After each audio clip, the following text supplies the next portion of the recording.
আমরা যেরকম গণতন্ত্র মুক্তিকর জন্য আন্দোলন করেছি, আমরা একটা বিষয়ে সবসময় আমাদের ভিতরে কাজ করত।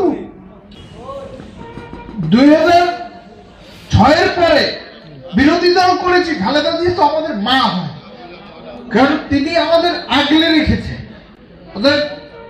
তার বিষয় তো আসলে ওরকম বলার কিছু নাই, তার ব্যাপারটা একটু আবেগের আমাদের কাছে। আমরা যেরকম গণতন্ত্র মুক্তিকর জন্য আন্দোলন করেছি, আমরা একটা বিষয়ে সবসময় আমাদের ভিতরে কাজ করত যে দেশমাতার বৃদ্ধ দেশমাতাকে মুক্ত করতে পারবো কিনা।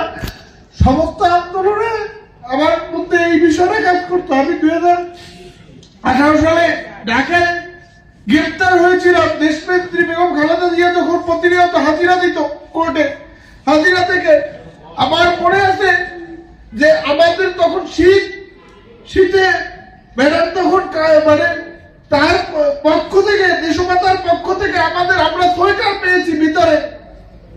তিনি যে মা, তার যে স্নেহ এই জাতির প্রতি। বাংলাদেশে একমাত্র জীবিত ইতিহাস দেশমাতা বেগম খালেদা জিয়া, যার স্বাধীনতা যুদ্ধ থেকে বাংলাদেশের সকল আন্দোলনে তার ভূমিকা আছে। তার জন্য দোয়া চাই আপনাদের কাছে, কারণ আমার সমস্ত জীবনে একটি স্বপ্ন ছিল যে দেশমাতা বেগম খালেদা জিয়ার সাথে একটা ছবি তুলব।